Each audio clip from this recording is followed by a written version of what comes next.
Welcome back to the TG Podcast. This is episode 19, 20, I think, whatever it is. Today we have the wonderful ABlazingEboy here on the cast. How are you doing tonight? I am doing amazing, truly. We also have myself as host and the incredible J-Man the Gamer as well. Are you going to introduce yourself or stay silent? Hi, J-Man. I'm here. Hello. This is my first time. He is here. This is Hello. incredible. Anyways, just to start us off, we're going to ask the first question that you've probably, or yes, actually, I should probably introduce this first of all. We're currently recording this on December 20th, 2021, and this is the second time you've been on the podcast, Eboy, because the first time was December 20th, 2020, exactly 1 year ago, to the hour. I How feel does that feel? old. You are old, Eboy. You are very old. I feel like an old man. This is quite sad. I Anyways, I feel the arthritis developing my wrists. Although that might just be RSI from playing too much Minecraft a too much year ago. Minecraft. A year ago. A year ago. A year ago you played Minecraft, and then now it's A kicking year. in. Yeah. Finally, the arthritis is kicking in. Now, Yeah. first question of the day. First question in every podcast. How did you first find out about the server? All right. So, wait, what the fuck? Why am I? Okay. Anyways, yeah. So I got back into Minecraft like early quarantine, January 2020. Not January, like February, March-ish. Yeah. And so I played on like a small like realm for a while with my friends. And then during that time I saw, I don't know what it was. Maybe it was VTD's birthday post, just like everybody else. I don't know, but I saw some post mentioning the server. I was like, "Oh, hey, this is cool." I joined it. I joined it, died a few times, gave up, and went back to playing on the realm with my friends. But then, after they all lost interest and that realm died, I was like, "Hey, let's give this another try." And then, yeah, Unfortunately, you joined back on the yeah. server. Unfortunately, I joined again. And now you're Tragic, here. You're tragic here occurrence. on the Yep, podcast for the second yep, time after a year. yep, Been too long. yep, And the rest is history. yep. Anyways, J-Man, do you want to do the next question? Sure. As you know, your name is ABlazingEboy. Where did you get that name? Where did it come from? Okay, you know what? I've always been like a bit vague about this in the past, but you know what? Let's give, like, today we're gonna give like the whole journey, the journey to this The name. exclusive take on the TG The podcast. exclusive take. So first, right? Long time ago. This was like 4th grade. I used to play this game called Adventure Quest Worlds. It was this real shitty flash game. Not flash game. It was some variety of online game. Real shitty. So one of my alts, I was like, I named it Blaze, and at the time, it would add an extra 4 numbers in that game. That's how it worked. So it was Blaze 6697. So then I used that name for a while. That was actually like the original name on this account, on my Minecraft account, I believe. And then around like 6th grade, I was like, "Oh, hey, I'm going to start a YouTube channel, but Blaze6697 sounds lame because it's got numbers in it. Well, I should make a name that sounds like a fucking influencer or whatever an influencer was in my head at the time." So I was like, ABlazingLife. Oh my god, so cool. So trendy. So then we had that for a while. And then fast forward a while of TG, like all the way to middle of like 1.15, late 1.15, I think. Aiden, if you remember Aiden, Aiden SWG, he just like as a joke, we were all like making jokes about like how we were all like e-boys, and I was like, I changed my name to ABlazingEboy. And then I got my mod acceptance, and I was like, oh shit, this is my username now. I got mod into this. I feel like I have to keep it like this now. I can't go back. And Yeah, then you're kind of stuck in it. and then here we are. Yeah, You know, the stuck with original, it. the original name of Blazing Life that got taken by someone, right? Yes, still furious. Okay, Still so so furious. here's another question. Today, if you were able to change your name back, if they for some reason changed your name back, would you change it? Yes, because if I changed it back, then I could, keep holding on to the name and time it. And then what I would do is, because I want to have that name reserved. So what I'd do is I'd just get my alt and then, have a name change ready on that and time it right so that I can snipe my own name, essentially. Incredible. Yeah, so but yes, I would do that because then I'd still have a Blazing Eboy, reserved while I sort that out. Hmm. So yes. Anyways, on to the next question. How did you first get into NoName? That's actually not the next question, but we're going to ask it anyways. NoName. So I had a phase during 1.15 where I was like, you know what? Having, being part of towns is cool and all, get resources and stuff. I'm going to join every town on the server. And one of those happened to be this brand new rando town, NoName. And I was like, at first I was like, hey, I was going to join, I was going to make fun of it. I was like, haha, NoName, funny. But then I ended up just getting attached and then slowly and slowly just doing more work on the town and stuff.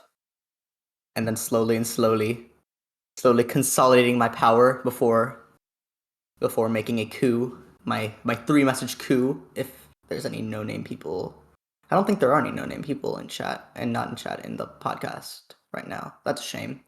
But Very yeah, sad. anybody who's familiar with no-name will remember the 3-message coup, where I literally gained ownership of the town in 3 messages. So yeah, that was fun. Hmm. Yeah. Because I believe AFK Cyndaquil owned the town before you, Yep. right? Yes. But as the name suggested, he was quite AFK. He's AFK and an alt, I believe, right?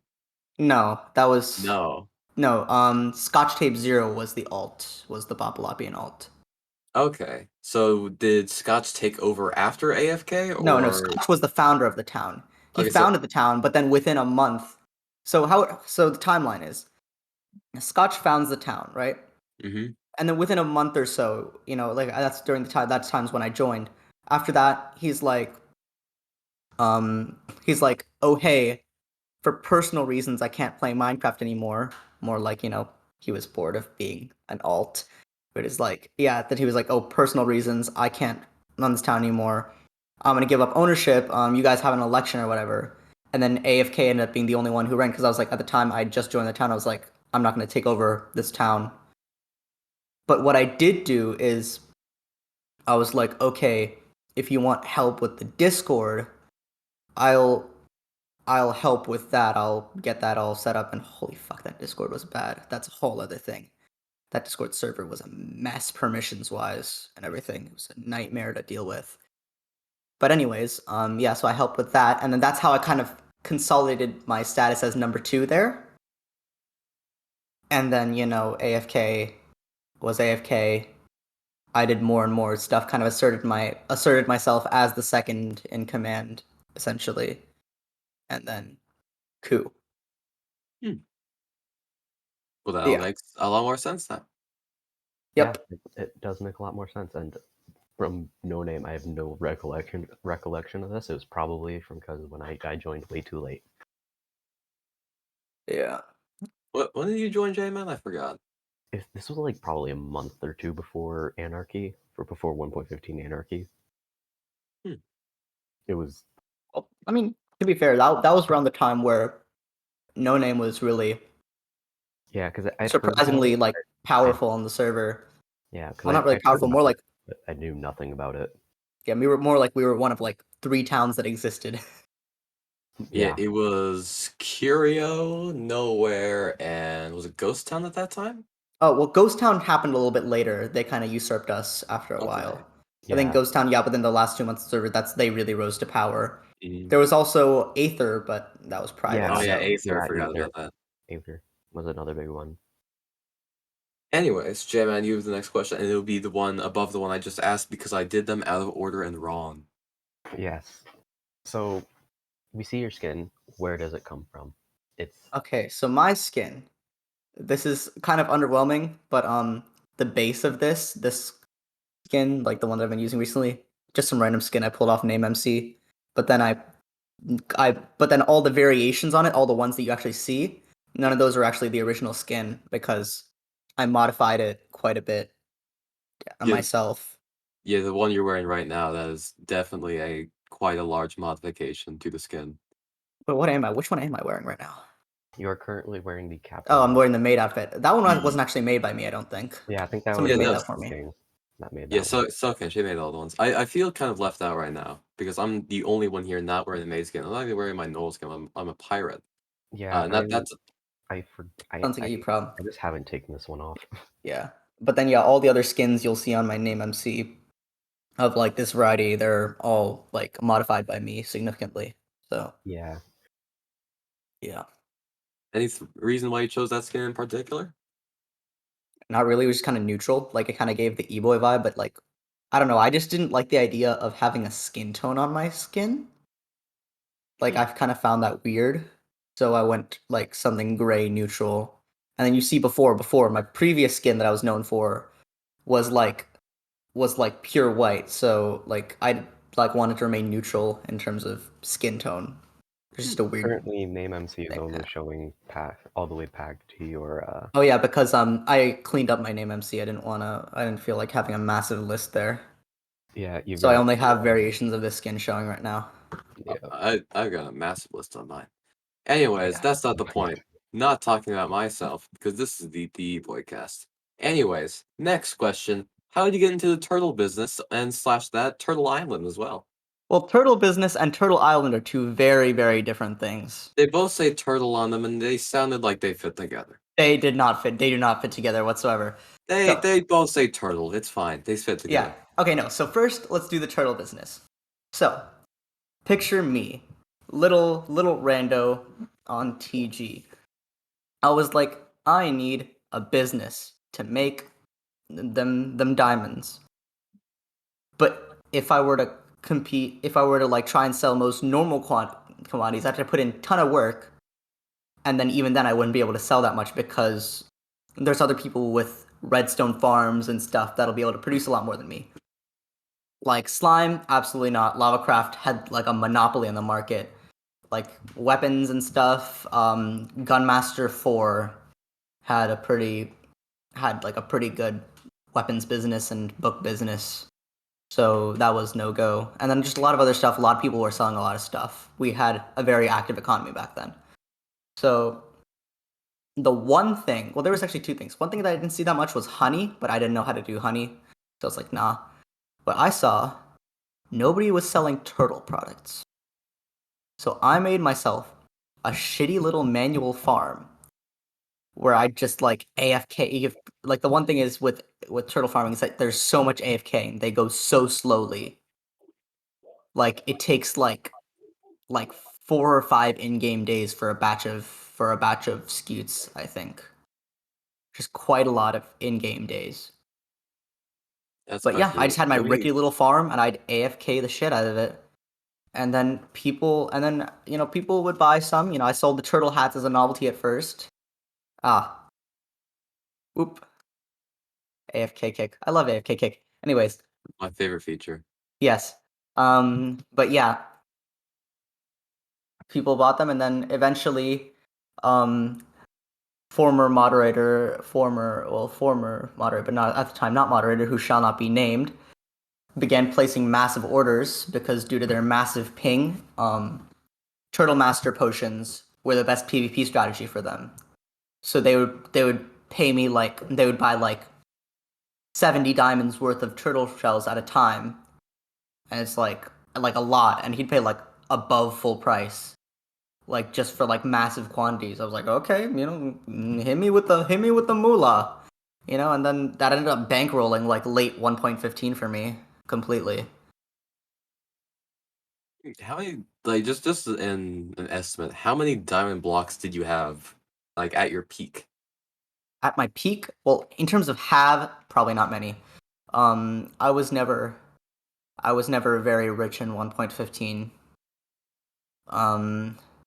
I'd say like in terms of actual like in my ender chest, I don't think I'd ever gone above like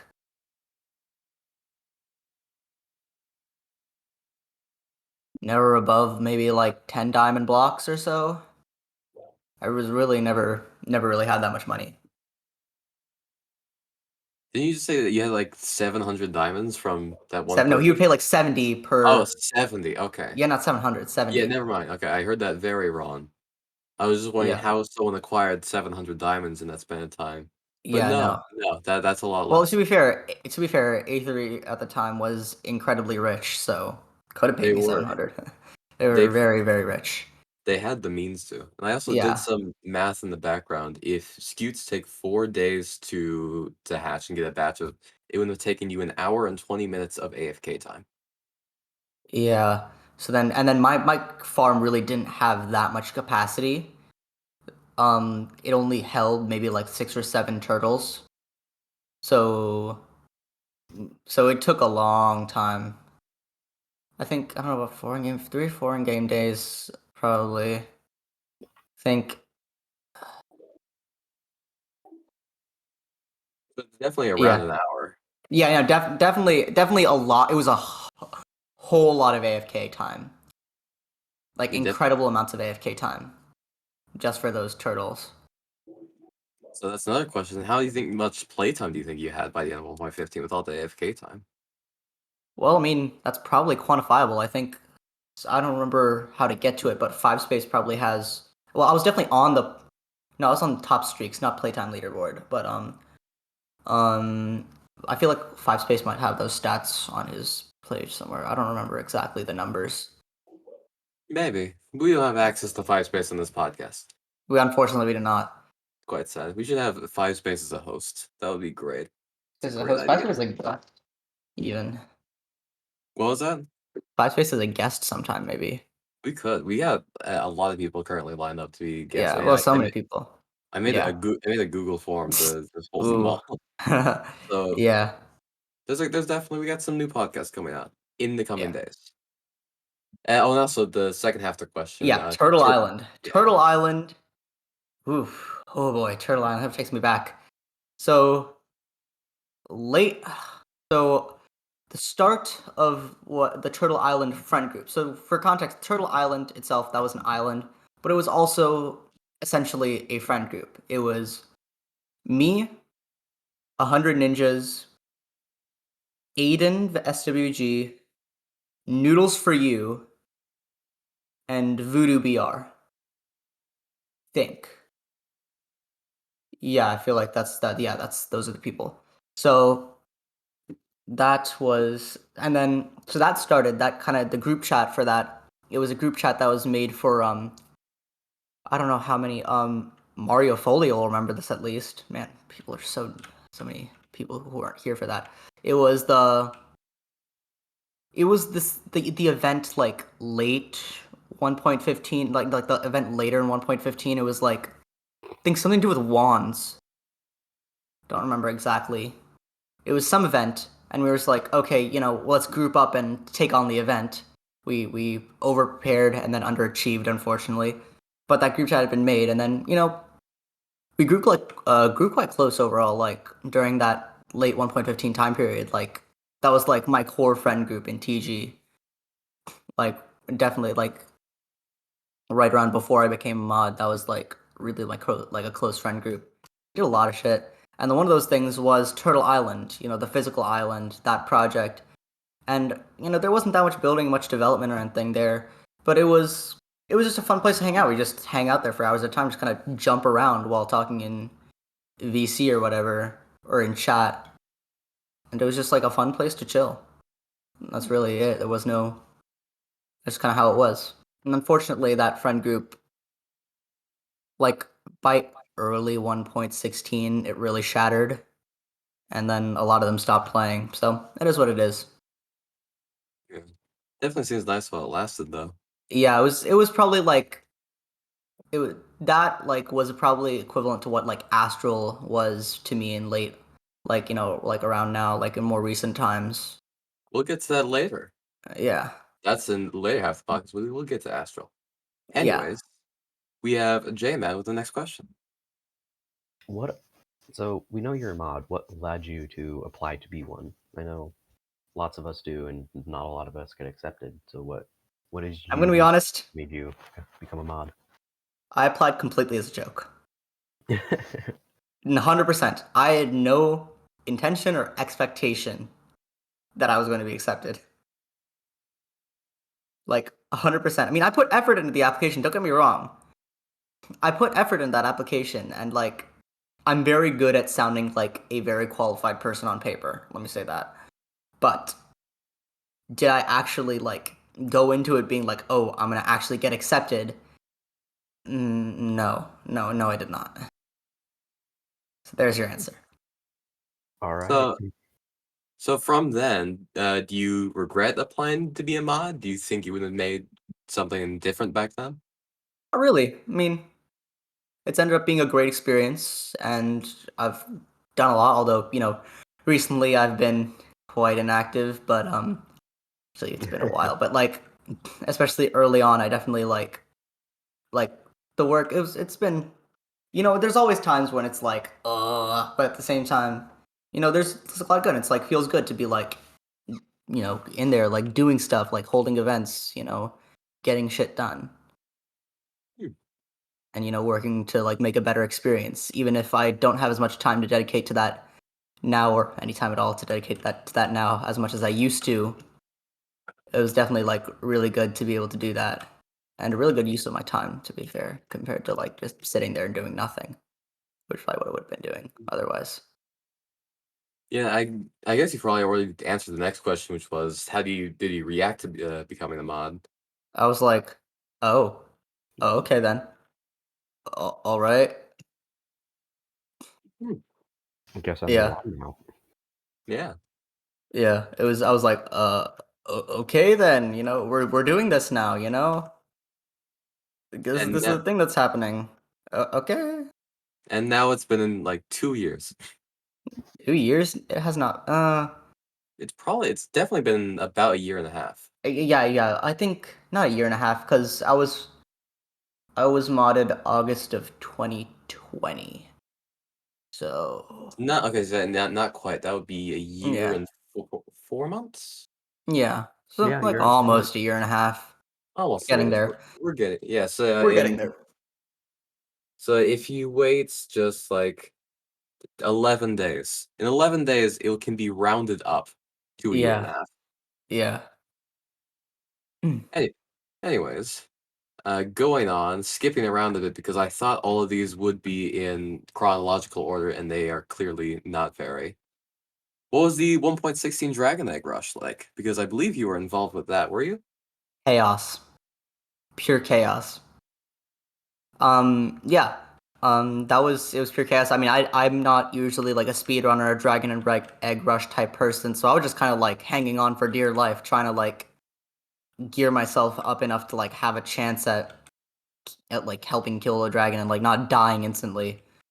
Because as you know, Minecraft combat really is like a real weak point of mine.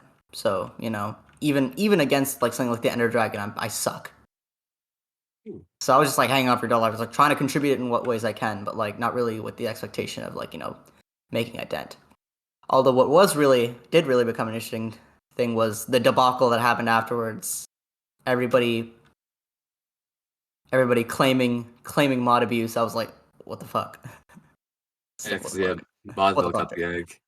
I mean, because even Yeah. now, like in the end, Modville always gets the egg. Because I think Did, the did, mods they own it did we now, even right? rush 1.17? I don't remember. No, but I might Astral have not have did. been there. Oh, Astral. Well, yeah, of course, but Astral is different. Well, actually, Astral has a concerning amount of mods in it now. But yeah. But that being said, honestly, if Astral was Degg Rushing, I don't know what happened, but it was probably carried not by the mod members of the team, because like Winter Doc X them alone are like they're like real strong players. So I have no idea what happened. I've only heard it from word of mouth and just seen that Into their what happened at the yeah, end. yeah. But anyways, on to the next question, which would be with J-Man. So, what was working on Nowhere like? We know how big it got. Nowhere. What was it like? Nowhere was really like my biggest failure. Nowhere was doomed from day one. Like over ambitious, and we didn't have people, and I kind of let like my pride get to the better of me. Like I was like, okay, we ended 1.15 really strong. Let's try and get to like the prestige level of one of the Nino towns this reset. But then I kind of lost sight of the fact that, to get people in the door without that kind of reputation and without like, all the lock in from like older players, you kind of need to be a little less pretentious, a little less restrictive when it comes to like building, when it comes to, handling things overall. So I kind of lost sight of that and that ended up kind of crashing and burning. As for like physically working on it, I honestly never got to do much because that was when I first, that was, when the reset happened within like my first month or so of being a mod. So I was at the time really like putting all my effort into moderation duties to like, crunching tickets, which, started building up, with the reset. Cause of course that's kind of how it happens. We get a lot of mod work at the beginning of every reset and then it kind of wanes down as it goes on. So then yeah, I never actually physically worked on it much. I made the end portal, marked out that absurdly large claim. Like holy, oh my mother of God, it was large. That was like Very a very big ambitious. claim. Extremely ambitious. And yeah. Yeah, definitely. Like with you saying, like it was like doomed from the start. Definitely, when I was playing on 1.16 at the very start, it did not seem like that at all. Nowhere was It, definitely. well, no, reputation wise, it didn't look like it was doomed from the start, but like internally, it was doomed from the start. It was doomed from the start. Absolutely, we did not have any real commitment, any real like. There was only a few of us there in the first place that wanted to work on stuff, and even then, some of it was people like Pascal, like they dropped off the face of the earth very quickly. Like at least when it came to Minecraft activity, and then I wasn't putting in much work because I was busy with everything else, and yeah. And yeah, I guess it leads us to the next question, which is what led you to transfer ownership of Nowhere to Murdock? I didn't want to deal with it anymore. That's it. I didn't want to deal with it. Like as long as I had that, it was like, even it was like, oh my God, I've got this massive claim, nothing to do with it. It's going to waste. Murdock said he had plans. He did not end up having plans, but he said he had plans. I was like, you know what? You take it. Here, have fun. And yeah, I think what happened after that? Did he pass on to He passed it on to Diesel? to Cecil, yeah. And then he ended up trying to do something with the underground. We were trying to do a bit of an underground town. I helped out with that a little. Like it was very pretty. We didn't end up actually turning it into much of a town. It was a bit too late, and the concept was slightly flawed, but it was real pretty. If you go under that little church on the flattened island in nowhere, like those tunnels are really pretty. It was really nicely built. The parts of it that got built before the reset. Yeah, oh, I just been kicked. But anyway, yeah, I definitely know about those tunnels because they were just off the Woe, if I remember correctly. And I visited those pretty Yeah, often, and they looked really nice. yeah, yeah. I actually built I built a little thing on the Western World Highway. I ended up doing a lot of work on that near the end of the reset, just because I was like, oh, it's a nice repetitive building.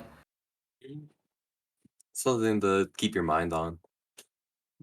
Yeah, because like a lot of that happened when I was like in classes or whatever. Just like, well, I need something to Mhm. occupy my hands while I listen to like the 30th lecture about rhetoric or whatever in flipping persuasive writing or something. I don't even know. Anyways, yeah. it would be JMO with the next question. So, how did you get into Astral? You Astral. mentioned it earlier that it's very mod populated, but how did So you? there was once a big creeper pit that we wanted to dig, that Astral wanted to dig, and at the time I was like bored, so I was like, I will dig big creeper pit. I will help dig big creeper pit. I So believe I remember helped that one dig big actually. creeper pit, and they were like, "Hey, want to be part of Astral?" And I was like, "Sure, let's join Astral." And then boom, Astral. So, what was it like working with Astral? Because Astral's definitely known for their giant and massive builds I and mean, their super honestly, powered work ethic. I haven't worked on that many mega builds with them. I did the creeper pit, that was fun, and uh and what was it called? The big map art called Oh, the That's what it's called. world map. Eternity, yeah. Eternity. No, not the Oh, world map. Eternity. Yeah, but yeah, it's always really fun working on those projects though, because like it always ends up like being like going late in the night. It's like there's like it's almost like the same feeling as doing like hard manual labor for a while, except minus like the physical tiredness. But then like just generally yeah. like working on something that like exhausting for a while, you tend to really like have fun. You have fun with it, and then as you get that real big bit of gratification when it's done. Yeah, something I've Yeah. noticed that a lot working on something like really big, and because it's always Yeah. difficult and hard doing that, but always having that to see and to look at constantly as like a memorial to your work, that's always Yeah. a cool Yeah. thing. Yeah, the grind. You got to respect the grind. Hmm. Did so like with when you mentioned how a lot of those projects did they ever end up being put to use? Like the big creeper pit, was that ever finished? Big creeper pit. We made a creeper farm. We never truly finished it, but we created a few cores of it, and ooh boy, that was fun. We forgot to link up the portals once, and we flooded an entire room in the Nether with just creepers. It was Is that where horrendous, that but like infamous creepers falling out of a or not end portal, nether portal GIF comes from? Oh yeah, that GIF, I maybe, remember that. maybe I think it might be. It I would don't. either be that or soups. Oh no, Yeah, but yeah, it was incredibly funny. We had that was a whole shenanigan. But then yeah, it ended up giving us a pretty powerful farm. yeah. I remember gunpowder in 1.16 was extremely like hard to farm because like Yeah. you were if you had a really good gunpowder farm, everyone would be coming to buy from you, and like it was hard to make your own because of just the really horrific spawn rates. Even after Muzak fixed it multiple times. It was definitely a commodity. I remember I didn't use an elytra ever. I just used armor because it was so difficult and to try to pay for rockets. So I just walked everywhere. Yeah,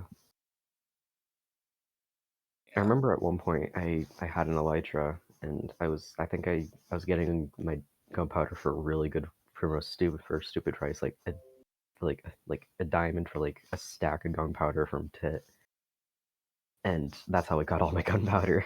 But otherwise, it was impossible to come by. You had to be lucky to find someone who was willing to sell you for extremely low price. Yeah. Anyways, that would be JMO's next question. What led you to program the infamous FoliClient? We Yeah. hear so much about it, or Well, where first of everyone's all, like played the it. term programming FoliClient, I don't know, that's weird to me because I didn't really program any of it. All the mods are pre-existing mods. It's just a mod pack. There's the installer, but it's really just a shitty hack job Python script. But anyways, so where did our hosts go? Oh no, our hosts are just here. I'm still here. Yeah, hi. You didn't Hello. leave, E-boy. I'm blind. Anyways, so so so remember Catgirl Anarchy, right? Remember Catgirl Anarchy? Oh, Unfortunately, I do. Yes, Catgirl I Anarchy still one of the best. Still one of the best things that me and Music were the ones behind that. By the way, still one of the best things we've ever done. yeah, I'm I so have to proud of agree with that. I'm so proud of that. that. I've lost respect for you knowing that. Anyways, it was so fun. Anyways, during that, I was like, it'd be funny if we made FoliClient an actual thing. And then, that I kind of bounced ideas off of like X. I think X was the one that I bounced ideas off of a bit. And Winter too. And then I was like, wait, then the idea kind of just gradually formed. I was like, at first it was like for the memes, and I was like, oh wait, this could actually be like useful at the same time though. Like, having a mod pack that makes it easy for like people to get started. More importantly, also end up being really easy for it and being something that I really liked using too. So I was kind of gradually, I talked to Winter, X, Doc mainly, to kind of get an insight on what they use, because there was like they were like Astral, they were really like the people playing. So I was like, they probably know what they're doing in terms of like mods and like technical gameplay. So it's like kind of amalgamated some tips from all three of them, as well as like my own research on mods to kind of create that initial mod pack set. And then I wrote a shitty Python script that just copy pastes files. And I was like, oh, boom, FoliClient. And yeah. You make it sound like it was easy to install. It was very easy. It was very easy to put together overall, yeah. No, easy to install to like people. It is very easy to install. It's not easy to install. I literally put together video tutorials. It took me 20 minutes. You just copy the file path into the thing, and then it does the rest all on its own. It took me 20 minutes. We both talked for like an hour trying to get it to work on my computer, and it never happened. We just stopped, and I still don't have Foley. But if you don't know how to use a computer, please learn how to use one, and then go watch the videos again. It took me like I can't help with that. With your video, I could not figure out how to use it after I got it installed. Did you have Fabric installed? Yes, I had Fabric installed. Then you should have just opened Minecraft and boom, you had all the mods. But the mods, I couldn't figure out how to differentiate which one was which. And I just the other day I spent like I'm so confused. Just like 30 minutes I spent like Kupel to try to install like just Flans mod, just simple Flans mod, a normal regular mod. And at the very end, I had to give my mod folder to him so he could give it to me because I didn't know how to do it. I still struggled to install Optifine. For those. Optifine. It took me all of 2 seconds to install that because I tried that whatever server thing. It's not that hard. It's very difficult. It's incredibly difficult to install. Yes. It's really not. Yes, it is. It's really not. There's a very big...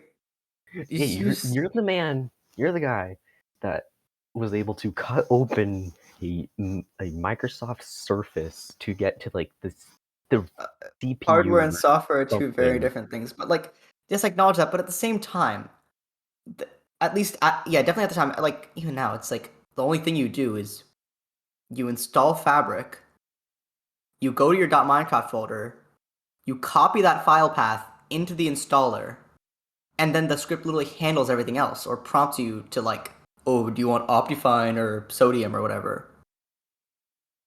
Like, you're saying this like I know what an installer is. The installer, like the FoliClient installer. What's I don't know what that is. The thing that you use to install FoliClient? What were you Speaking of coding, what were you doing then when you were trying to install FoliClient? I was typing in like code in like this one area, and I don't know what to do. What in God's name? I don't know. I don't know what happened. The .exe that you download and then run to install the thing. I think my computer has a virus. Oh my god. Anyway, we'll talk more about FoliClient later. Speaking of coding, how did you get involved? No. Yeah. How did you get involved with teaching media? I don't know. Don't know? I don't remember. Don't remember. It's only been a year, Eboy. I have I have the memory of an Alzheimer's patient. I don't remember what I ate for breakfast yesterday.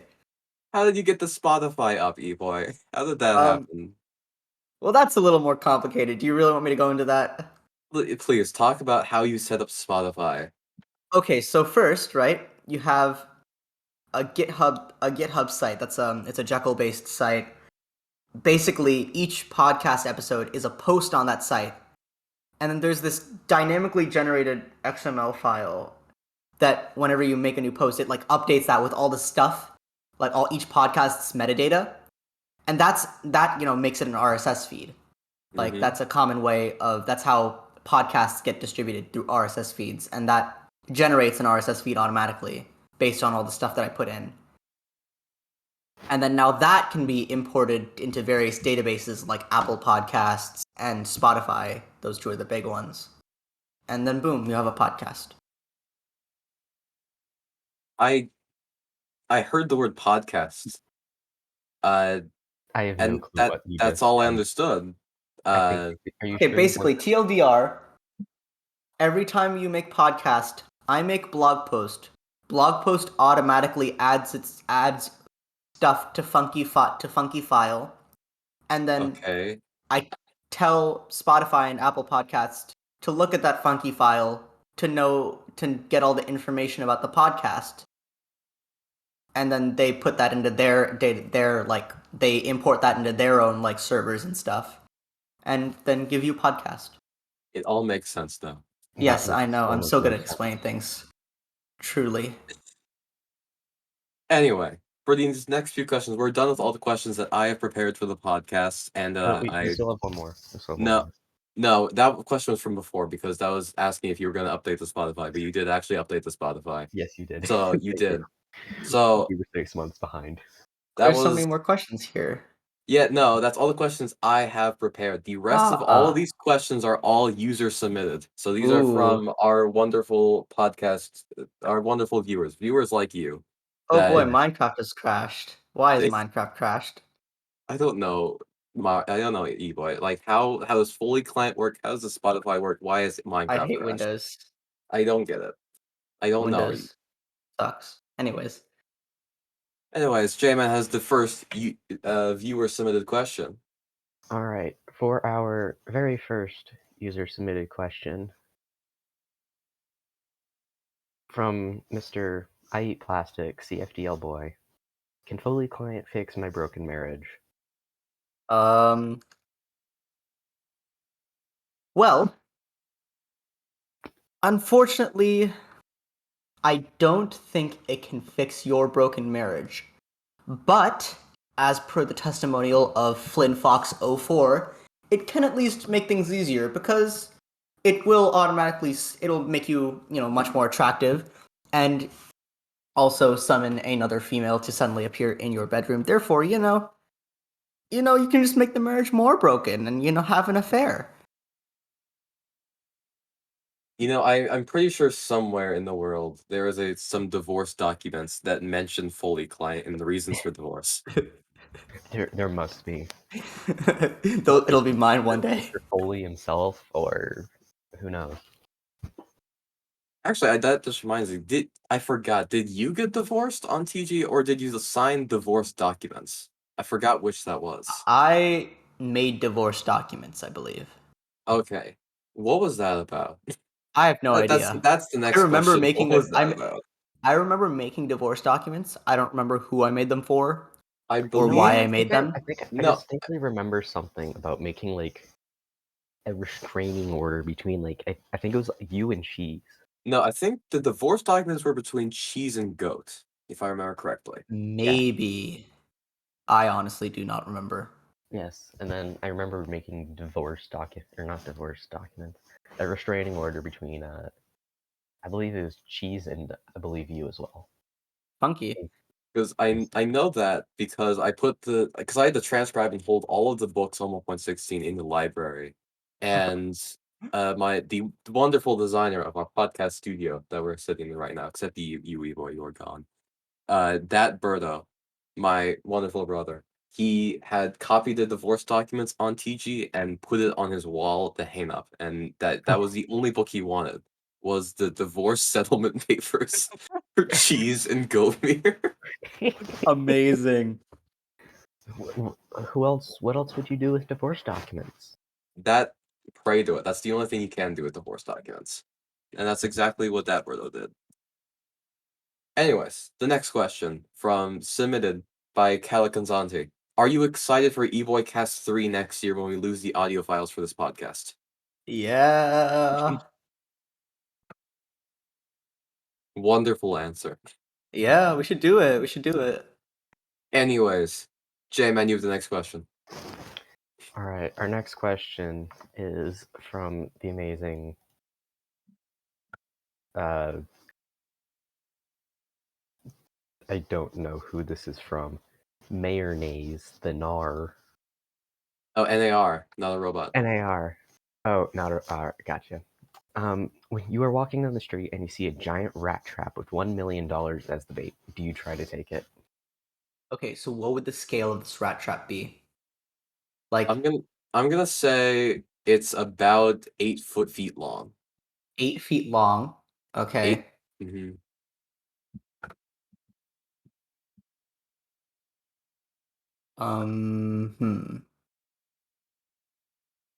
I would pop into my local hardware store, buy a 2x4, and then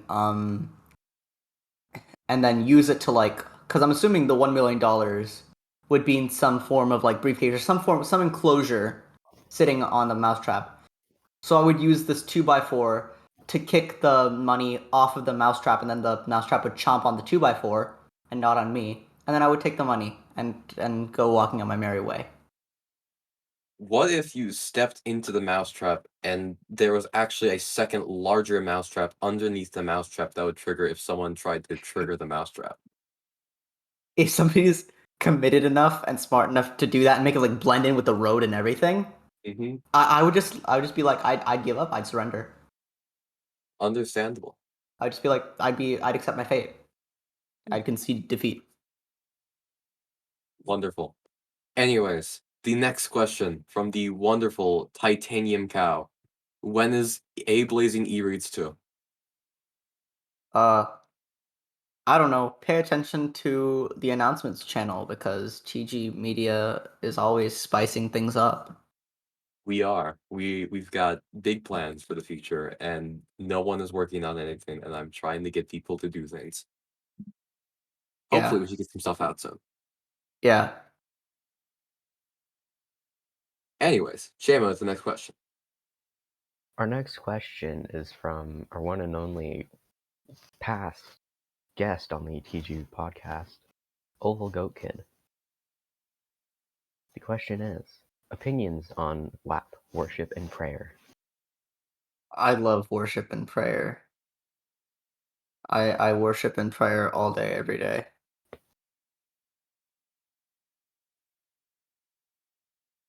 These are Alright. some wonderful answers to these questions. Yes, I know. I'm so yeah. I'm very lively today. Anyways, we've got some more submitted that I didn't actually put on there because they came out Oh, earlier than in hashtag podcast now. And if anyone in the audience would like to submit some more questions, hashtag podcast while you are here, you can do that now. The first one is Eboy, please FoliClient. No, actually, let me read this properly. Eboy, prease, fole, clonet 1.18. okay. FoliClient 1.18. That's an interesting story. So I've already told some people about this in some places, but I don't know that I'm continuing FoliClient for 1.18, at least in the current way that I have it, because frankly, I don't play enough Minecraft um to really be able to like put out a mod pack and say that, hey, this is something like this is good. This is, something that you should download. This is something that I stand behind. Because like especially like FoliClient 1.16, like I used that. Like I used FoliClient like pretty much in its stock form Like after I made it until actually continued to use it just constantly in stock form. And actually really enjoyed doing that because that meant I switched computers a lot, so I would just install regular FoliClient on all my computers whenever I switched around stuff. And then boom. But anyways, yeah. It's something that I used, and then I'd also like when I used it, I'd also like think of stuff to update it with, or find problems and fix them, etc. But with the amount or lack thereof that I play Minecraft nowadays, I just don't see myself making something really good and something that's worth the additional effort to continue updating and stuff. But that being said, one thing that I have seen is promising. Like if I do make anything fully client related, it might be I might end up if you some people have definitely have probably seen I don't know how you spell it, like Uku client his whole thing, because some people actually misunderstand what that is. Like client, like at least like the program itself isn't strictly one mod pack. It's more of like a mod pack framework. And actually really like at first I was kind of annoyed that he was throwing shit at me in his readme, but like I actually do I do really like the project. It's very interesting. It's sort of like it's very similar to this existing tool called PackWiz, except that it fixes my greatest gripe with PackWiz, which is that PackWiz doesn't let you ship config files.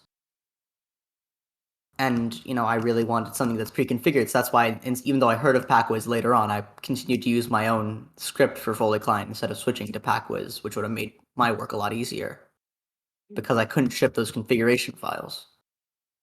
So in total, but then if he continues to work on that, he's already making good progress. If he continues to work on that and make that, then it's a really promising project for the future.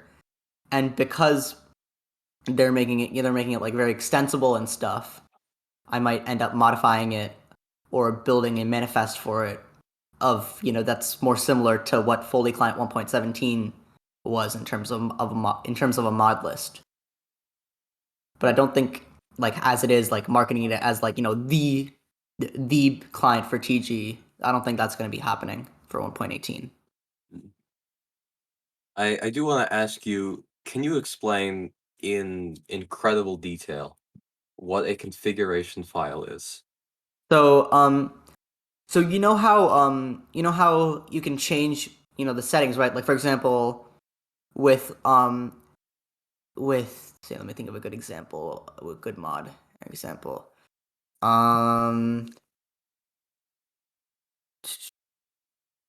Say for example voxel map. You can change your settings in voxel map. It's what size it is, what your keybinds are, whether you have radar turned on, all that stuff. You can change that. But how it saves that file, it actually saves that in like a text file that you'd be able to open in something like Notepad. And so that file, that's a configuration file. And the nice thing is if I were to copy paste a configuration file, for voxel map into where it's supposed to be and like overwrite an existing file, it would change those settings. So I ship those files with FoliClient to do things like change the voxel map keybind so it doesn't conflict with the Lightmatica keybind. And stuff like that. And where things are, how it is, and just to make it a better experience and preventing the user to have to make sure users don't have to like go through and sort and find like modify a ton of settings before even starting to play the game. I am learning more every day. Yeah, learning. Now I know learning. what a configuration file is, and I hope all of the viewers now of the TG Media's TG podcast exclusive interview with ABlazingEboy to the Reckoning, that they all know what a configuration file is now. Yeah. This is great. Anyways, it is J-Man's next question. And J-Man, any of those four on the bottom of the podcast would be fine. All right. So from your fellow mod WT not whatnot. Whatnot. Where is my refund for the 500 dead turtles? I'm so confused. Oh. I don't think that was our agreement though. So what happened was Mr. Whatnot wanted to make a very big turtle tank. Mhm. Like 2,000 turtles. So 1.16 I had my very big turtle operation, and I was the sorcerer, so I was like, okay, you pay me, I will make you 2,000 turtle eggs. And then he was like, okay, but some might die when I make it, so it's like, can you offer like an insurance, so like if I pay you a small additional fund, like a small additional payment, if I accidentally kill some turtles die in transit, through entity cramming or whatever, up to 500 turtles, that you'll be able to like make me more. Essentially, so an insurance policy for like 500 of the turtles. I guess I didn't. I never. I guess some died, and I never gave him the turtles. I don't remember. All I remember is that was what the situation was. This sounds way too corporate for TG.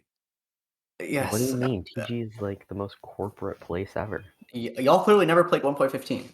There's never I been a was there during time 1.15. where I have to ask like someone for like netherite, like, hey, I've got 9 diamonds, can you give me another netherite? But I've never been like stopped and be told to give them an insurance policy Yeah. beforehand. Yeah. Yeah. Corporate. Speaking of corporate, you remember the? Anybody remember the elytra rental business? I I kind of do. I do remember that. Oh my god, that was corporate. It's like man's had like contracts and like repo men and everything. It was so funny. Yeah, I do remember that. Would any of those, as a professional #1 incredible mod on the TG server, would any of those contracts be have any influence on like mod decisions? Like, let's say like you file a contract saying you need to like hold on to this elytra for this amount of time, and someone holds it more, could that player be banned?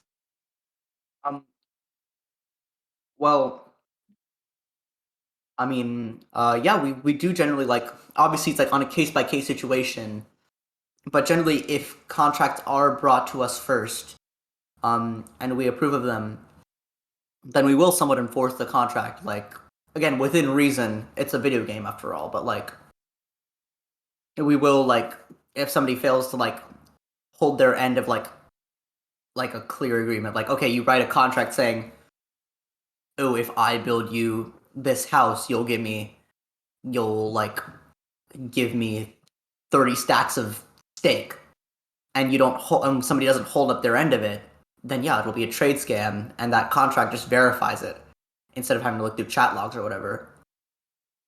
And This is in terms of the Electro rental, I do believe that contract was approved by the mod team at the time beforehand. this Like, is by far the TG podcast most informative podcast. yeah. I'm learning so much. I'm going to file so many contracts and Oh get God. thousands of players back now. Thank you, Eboy, for the help. Anyways, next question. Submitted from Calicazanti. Thoughts on Gentry? Gentry, that is a very complicated subject. Um, Gentry was interesting. At first, I very much did not like Gentry, mainly because Pyrofail killed me and took my stuff. Because of course Pyrofail killed me and took all my stuff. That does sound like Um, something Pyrofail would do. yeah. But in terms of like my actual opinions, like later on, I kind of melted. I was like, they're not that bad, especially once like, I was like becoming a mod and like becoming more established. I was like, you know, a lot more impartial. I was like, like especially once I became a mod, I stopped holding any sort of like personal opinions on players, really, because I was like, you got to be impartial. That's one of the things of the job. But yeah, in terms of likes and dislikes, at least at the time, Pyrophil actually like later on, I I'd later on like I was like, it's okay. I guess he's a bit of a character, obviously, but especially after like Pyrocast, and so I was like, he's not entirely crazy. Um, Still mad at Universe though. Universe is whatever, however you say that, because I was real annoyed because one time what he did is he took my stuff after a death. But the thing is, it wasn't a PvP death. He never killed me in combat. What happened is I died to a creeper, and I wanted Noodles to get my stuff before it despawned because she was like near the area. But I'd accidentally sent the message with the coordinates in general chat instead of private message. So then Universe saw that and took my stuff first, and then tried to sell my Elytra back to me. Kind of annoying. But yeah, still kind of mad about that. All right. And this will be J-Man again with the next question. My next question is coming from Chica. Do you love Among Us and Dream? I love Among Us and Dream. Every day, I sit down for 10 hours straight and watch Among Us compilations and Dream SMP. That's all I do with my time. That's why I'm not on TG. I'm just busy watching Among Us compilations. And Noble busy cause. watching Dream. Is that where you were when you weren't uploading podcasts to Spotify?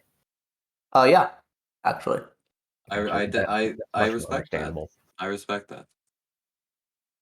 Now that we know, I mean, you should have just said that in the first place, and Yeah. we would just let you off the hook entirely. Oh yeah. Of course.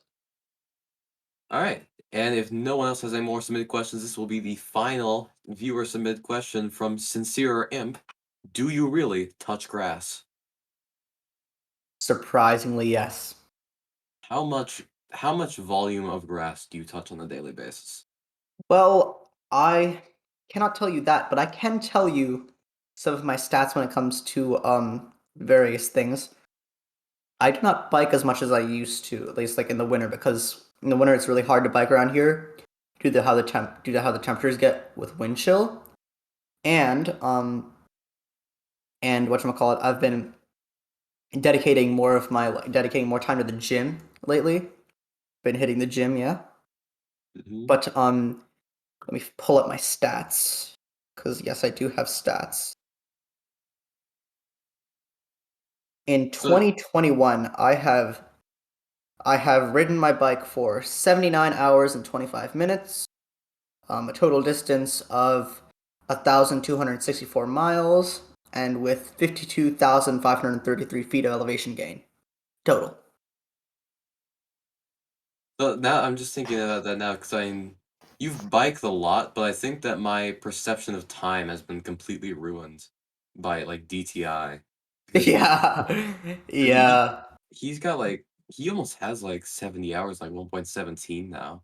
yeah. Although to be fair, these are relatively low. These are relatively low numbers for me compared to previous years, just because I haven't been in the later half of the year. I haven't really been biking much. And even in the summer, once I got an internship, I had to. Well, I still put in miles commuting, but not like tracked miles, like in tracked workout miles. But yeah, because like my overall stats, well, let's read these out. At least I have some of the stats. In all time, I've recorded 403 logged rides, 5,742 miles, and yeah, that's all it really shows me.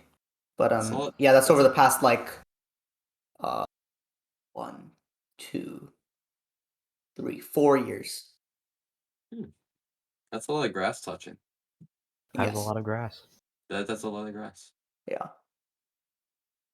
Anyway, for the final question of the night, the question I've now been forcibly asking every single guest that we've been going on to the disapproval of several people.